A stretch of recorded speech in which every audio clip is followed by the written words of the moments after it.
5 राज्यों के चुनाव एक बहुत बड़ा संकेत करते हैं कि भारतीय राजनीति, भारतीय लोकतंत्र अब परिपक्वता की ओर आगे बढ़ रहा है। जाति, पंथ, मजहब, भाषा इनके परे अब वो राष्ट्रीय एकता, अखंडता, संप्रभुता, राष्ट्र का विकास, पहले ध्रुवीकरण की बात होती थी, अब सशक्तिकरण की तरफ देश बढ़ रहा है।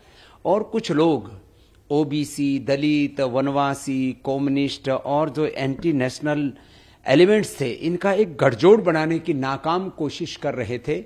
अब वो सारे बादल छट गए हैं और आने वाला समय इस बात का संकेत है कि भारतीय राजनीति में वही लोग आगे बढ़ पाएंगे जो विकास की बात करेंगे, जो जाति, पंथ, मजहब के नाम पर तोड़ने की बात नहीं करेंगे, बल्कि सबको जोड़ने की सर्वसमावेशी राजनीति की बात करेंगे और देश में फुल टाइम पॉलिटिक्स करेंगे। कुछ लोग पार्ट टाइम पॉलिटिक्स कर रहे थे, उनको भी अब ये सबक है, ये चुनाव।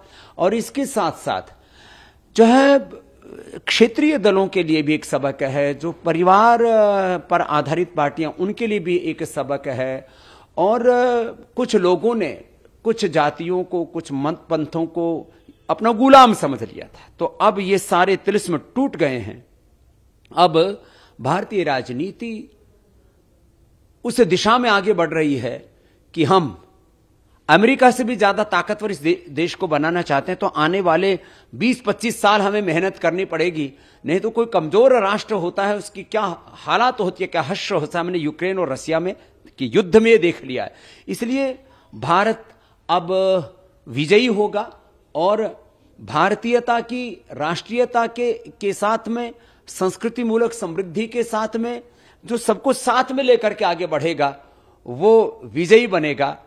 और जहां तक मोदी जी का नेतृत्व का प्रश्न है, राष्ट्रीय पलक पर मोदी जी के सामने सारे नेता बोने नजर आते हैं।